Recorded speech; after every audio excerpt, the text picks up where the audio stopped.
آپ کو کسی نے حق نہیں دیا، اسلام ہرگز آپ کو یہ حق نہیں دیتا کہ آپ اپنی بیوی کے اوپر تشدد کریں۔ آپ کو کسی نے یہ حق نہیں دیا کہ آپ جو ہے اگر آپ کی اس کے ساتھ نہیں بنتی آپ علیحدگی اختیار کر لیں، آپ جو ہے، لیکن اس کا کوئی مطلب نہیں ہے کہ جی آپ اس کے اوپر تشدد کریں، فزیکل ٹارچر کریں، پھر آپ دھمکیاں دے کہ میں تمہیں طلاق دے دوں گا، پھر ایک طلاق دے بھی دیں آپ اور پھر کہیں میں ایک دے دی ہے 2 اور دے دوں گا۔ یہ کیا طلاق اس لیے تھوڑی مشروع کی گئی ہے کہ اس کو آپ ویپن بنائیں تھریٹ کرنے کا۔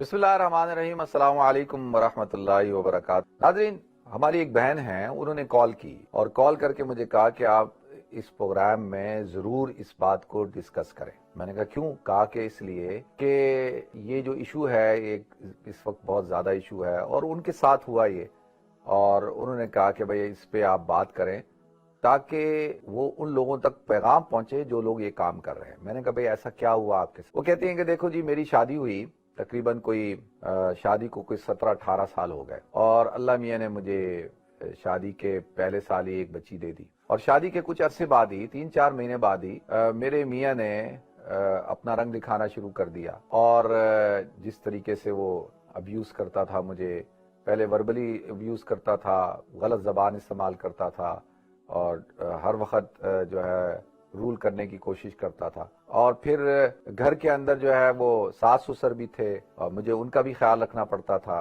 ساس سسر کے اپنے جھگڑے، یعنی ان کے اپنے جھگڑے تھے، ساس کی سسر سے نہیں بنتی تھی، سسر کی ساس سے نہیں بنتی تھی، ان کے جھگڑے ہوتے تھے، ان کے مسائل تھے، اور وہ ایک طرح سے ان کو میں برداشت کرتی تھی، ان کے جھگڑوں کو، ان کے کھانے پینے کو۔ پھر شوہر، اوپر سے شوہر کے مسائل کھڑے ہو گئے، اور پھر بچی بھی ہو گئی، تو اب سمجھ نہیں لگتی تھی کہ کیا کروں، والدین کو بولوں۔ اسی دوران جو ہے والدہ کا انتقال ہو گیا، والد کا انتقال پہلے ہوا تھا۔ اب سوچتی تھی کہ کس کو بولوں، کہ بھائیوں کو بولوں، بھائی سب شادی شدہ ہیں۔ کہتی میں بڑی پریشان، اور میں نے بڑے صبر کے ساتھ زندگی گزاری، اور گزارتی رہی، اور پھر میرا جو شوہر ہے وہ کبھی بہت اچھا ہو جاتا ہے اور کہ اس سے اچھا کوئی انسان نہیں، اور کبھی جو ہے اتنا تشدد پہ اتر آتا ہے، تشدد کرتا ہے، فزیکل تشدد کرنا شروع کر دیا، پہلے چیزیں مارنا شروع کی اٹھا کے، پھر تھپڑ مارنا شروع کیا، پھر زدگوب کرنا شروع کر دیا۔ تو وہ کہہ رہی کہ میں برداشت کر رہی تھی۔ اسی دوران میری دوسری بیٹی ہو گئی، پھر تیسری ہو گئی، اور وہ کہتی ہے کہ آج 17 سال ہو گئے، اب بچے جو ہے میرے ڈپریشن میں ہیں، باپ سے بات کرتے ہیں تو باپ ان کو ایک دم غصہ کرتا ہے، ان کے سامنے وہ تشدد کرتا ہے، گالیاں دیتا ہے۔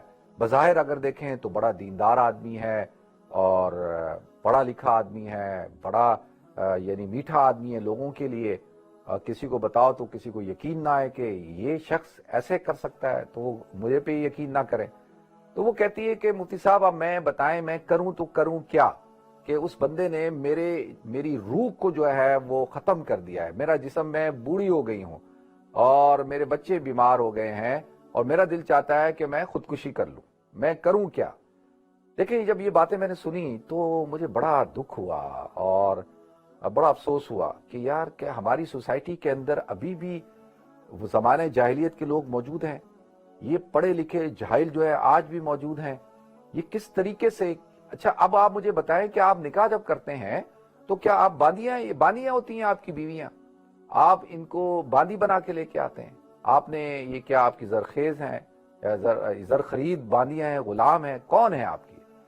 یعنی اللہ کے رسول صلی اللہ علیہ وسلم نے ارشاد فرمایا، دیکھو اللہ کے نام پر یہ تمہارے، اللہ تعالیٰ کے نام پر یہ تمہاری زوجیت میں آتی ہیں، اور تمہیں اب اللہ کے نام کی لاج رکھنی چاہیے۔ حضور نے فرمایا کہ اپنی خواتین کے ساتھ ایسا سلوک مت کرو جیسے بہائم کے ساتھ کیا جاتا ہے، چوپایوں کے ساتھ کیا جاتا ہے، کہ ان کے اوپر تشدد کرو، اور پھر تم کس منہ سے رات کو ان کے بستروں پہ جاتے ہو؟ تمہیں شرم نہیں آتی؟ کہ جو ہے دیکھیں یہ ایسا کرنا بہت مجھے اتنی تکلیف، اتنا مجھے غصہ بھی چڑھا، میں پریشان بھی ہوا کہ یار یہ ہم کس سوسائٹی کے شکار ہیں۔ اسلام کے ماننے والے ہو کر اگر ہم اس طرح سے کام کرتے ہیں، آپ کو کسی نے حق نہیں دیا، اسلام ہرگز آپ کو یہ حق نہیں دیتا کہ آپ اپنی بیوی کے اوپر تشدد کریں۔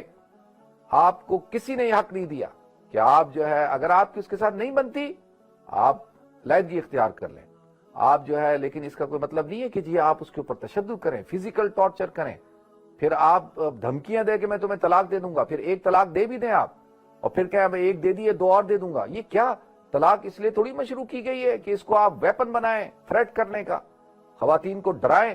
اور اگر وہ خاتون بیچاری کمزور ہو اور اگر وہ اس کے والدین کا انتقال کر چکے ہوں اور آپ اس کی کمزوری کا ناجائز فائدہ اٹھاتے ہیں. تو میں تو اس بہن کو بھی میں نے کہا، اور کچھ دن پہلے ایک اور میری بہن کا فون آیا، اس نے مجھے بتایا کہ ابھی شادی کو کچھ ہی عرصہ ہوا ہے اور اس کا میاں اس کے اوپر تشدد کرتا ہے اور اس کی ماں جو ہے وہ اس کو سپورٹ کرتی ہے. اس نے کبھی اپنے بیٹے کو نہیں کہا کہ تمہاری ابھی شادی کو 1 سال بھی نہیں ہوا، ابھی اولاد بھی نہیں ہوئی، تم نے اپنی بیوی کے اوپر تشدد کرنا شروع کر دیا ہے، تم اس کو گالیاں دیتے ہو اور اس کو برا بھلا کہتے ہو. تو اب یہ مائیں اور باپ بھی جو ہے اپنے بچوں کو سپورٹ کرتے ہیں اور ان کو کہتے ہیں کوئی بات نہیں، چھوڑو، طلاق دو، ہم تمہاری دوسری کرا کے لے آئیں گے، پاکستان میں بیٹھی ہوئی ہیں. لیکن کتنی بری بات ہے. ہمیں اپنے رویوں پر غور کرنا چاہیے. کل قیامت کے دن اللہ کے رسول صلی اللہ علیہ وسلم کو ہم نے جواب دینا ہے، اللہ کو ہم نے جواب دینا ہے. تو لہذا اس قسم کی حرکتیں نہ کریں، یہ بہت ہی غلط رویہ ہے. اللہ تعالیٰ مجھے بھی توفیق دے، آپ حضرات کو بھی توفیق دے. اور آپ کے بچے جب جوان ہوں گے، یہ بچیاں بڑی ہو رہی ہیں، آپ کو یہ بچیاں دل سے آپ کی عزت نہیں کریں گی، یہ بچے دل سے آپ کی عزت نہیں کریں گے، یہ آپ سے نفرت کرتے ہیں دل و دل میں، یہ آپ کو سمجھتے ہیں کہ آپ ظالم شخص ہیں. ایسا نہ کریں. اللہ تعالیٰ آپ حضرات کو ہدایت دے، مجھے ہدایت دے، ہم سب کو ہدایت دے. وآخر دعوانا الحمدللہ رب العالمین.